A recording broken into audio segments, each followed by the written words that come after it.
Hey everyone, welcome back my YouTube channel. तो ये video उन लोगों के लिए है जिनका अभी एग्ज़ाम नहीं हुआ है आरआरबी एनटीपीसी का, जिनका आगे शिफ्ट में होने वाला है, उनके लिए ये वीडियो है। और जो भी आप अगर मॉक टेस्ट लगा रहे हैं तो आप टाइम मैनेज नहीं कर पा रहे हैं तो वो लोग इस वीडियो को देखेंगे। तो चलिए हम इसमें आपको बताने वाले हैं कि टाइम मैनेज कैसे करें। अगर आप लोग पहले से प्रैक्टिस कर रहे होंगे और थोड़ी सी अच्छे से पढ़ाई किए होंगे तो आप लोगों को टाइम तो बिल्कुल ही कम नहीं पड़ने वाला है। और जो अगर नहीं पढ़े होंगे, अच्छे से मॉक टेस्ट वगैरह नहीं लगाए होंगे, उन्हीं को टाइम में प्रॉब्लम होगी, क्योंकि इसमें 1.5 घंटे का टाइम आपको दिया गया है। तो 1.5 घंटे बहुत ज़्यादा टाइम है। इतना तो मतलब इतने में तो कितना भी क्वेश्चन कर सकते हैं। बाकी एग्ज़ाम के वगैरह इसमें काफ़ी अच्छा टाइम दिया गया है, लेकिन फिर भी जिनको भी टाइम कम पड़ रहा है उनके लिए मैं थोड़ा सा अभी टाइम मैनेज के लिए बता दे रहा हूँ कि उनको कैसे कैसे अपना पेपर सॉल्व करना है, ताकि उनको टाइम थोड़ा सा उनका बच सके। तो चलिए हम बात कर लेते हैं। जैसा कि आप लोगों को पता होगा कि मैथ के 30 क्वेश्चन आ रहे हैं, रीजनिंग के 30 क्वेश्चन, जीके जीएस के 40 क्वेश्चन हैं। और बाकी जीके जीएस में मैंने डिवाइड कर दिया है सारा ऐसे पार्ट को, जिसमें कि करंट अफेयर से 8 से 10 क्वेश्चन आ रहे हैं। आप लोगों ने 2 दिन के एग्जाम में देख भी लिया होगा। और स्टैटिक में भी सेम वही 8 से 10 क्वेश्चन है। बाकी जियोग्राफी से ज़्यादातर क्वेश्चन पूछे जा रहे हैं और थोड़े 4-4, 5-5 क्वेश्चन सारे में डिवाइड हैं। तो अगर अभी भी आप लोगों का एग्ज़ाम थोड़ा 10-15 दिन बाद है तो आप लोग इन दोनों पे फोकस करते रहिए। ज़्यादातर करंट अफेयर पढ़िए और स्टैटिक पढ़िए। और ये नहीं कि नया नया करिए, जो अपना पहले से पढ़े होंगे उन्हीं का रिवीजन करिए। इन दोनों पे ज़्यादा फोकस करिए।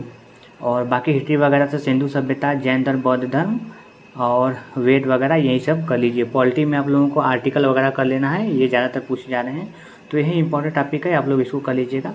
बाकी टाइम मैनेज का मैं बता देता हूँ। और जैसा कि आप लोगों को पता होगा कि मैथ में आपका एडवांस है, अर्थमेटिक आपका है यहाँ पे, ठीक है। अर्थमेटिक और एडवांस है आप लोगों का 2। तो लगभग में सेम बराबर इक्वेशन पूछे जा रहे हैं। मान लीजिए कि 15 क्वेश्चन यहाँ से आ रहे हैं अर्थमेटिक से, तो एडवांस से भी आपका वही है 15 क्वेश्चन के आसपास। वहीं अर्थमेटिक से थोड़े ज़्यादा क्वेश्चन रह जाते हैं, 15 से 17 क्वेश्चन हो जाते हैं। बाकी 13 से आपका 15 क्वेश्चन एडवांस से पूछे जा रहे हैं। तो सभी लोगों का जैसे है कि एडवांस मतलब अर्थमेटिक सभी लोगों का अच्छा ही रहता है लगभग में। अगर यहाँ पे 15 से 17 क्वेश्चन है तो अगर आप लोगों ने 3-4 महीने तैयारी की होगी तो आप लोग यहाँ पे 12 प्लस तो क्वेश्चन कर ही लेंगे।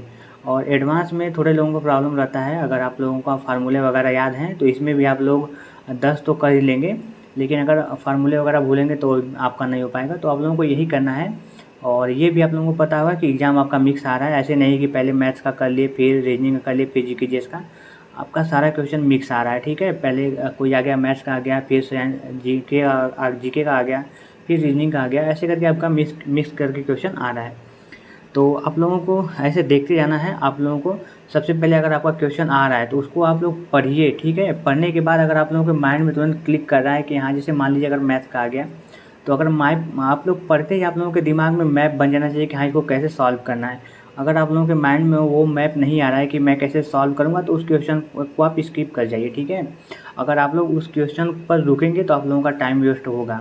तो इसीलिए अगर आप क्वेश्चन पढ़ रहे हैं तो पढ़ते ही आप लोगों के दिमाग में वो मैप बन जाना चाहिए कि हाँ, ये क्वेश्चन कैसे सॉल्व होगा, तभी आप उस क्वेश्चन को सॉल्व करिए, नहीं तो आप आगे बढ़ जाइए, ठीक है। ऐसे ही आप लोगों को करना है। और ज़्यादातर आप लोगों को अर्थमेटिक में थोड़ा सा आप पढ़ सकते हैं। एडवांस में अगर आप लोग पढ़ें, फार्मूले वगैरह पे दिया है, याद है तो उसको करें, नहीं तो स्किप कर जाइए, ठीक है। ऐसे आप लोगों को करना है। और रीजनिंग का क्वेश्चन आ रहा है तो रीजनिंग का क्वेश्चन छोटा क्वेश्चन है तो उसको सॉल्व करिए।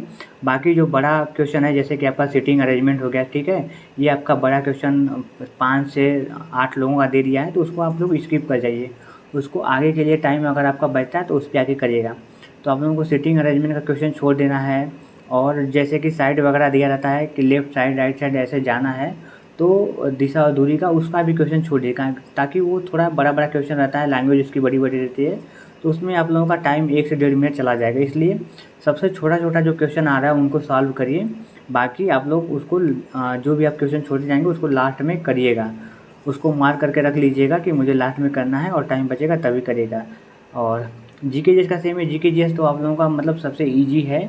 जैसे कि अगर आप लोगों को आता है तो आप लोग पढ़ेंगे तुरंत, आप लोगों को पता है तब कर लेंगे, नहीं आता है तो स्किप करके चले जाइए। ये नहीं कि हाँ, आपको क्वेश्चन समझ में नहीं आ रहा है और फिर भी आप उसी पे रोके हुए हैं और सोच रहे हैं कि हाँ, इसका आंसर क्या होगा, 1 होगा, 2 होगा, तो ऐसे नहीं करना है।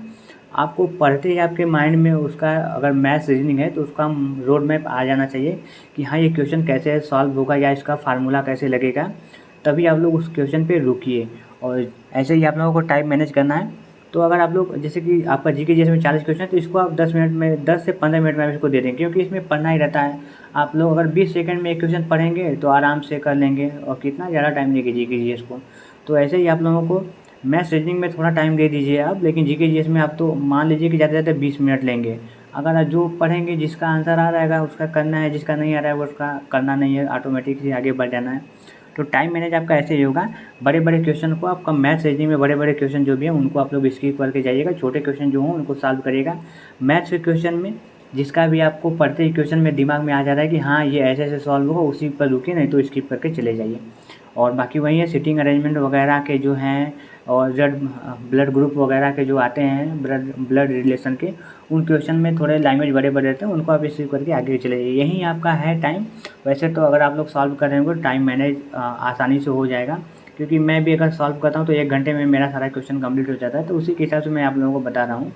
बाकी अगर आप लोगों का नहीं हो रहिएगा, बड़े क्वेश्चन को आपको स्किप करके जाना है, बाकी फिर से जो टाइम आपका बचेगा उसमें आके करिएगा।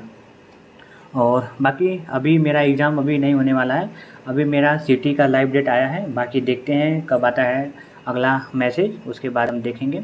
बाकी आपका कोई भी क्वेश्चन आप मुझे कमेंट कर सकते हैं।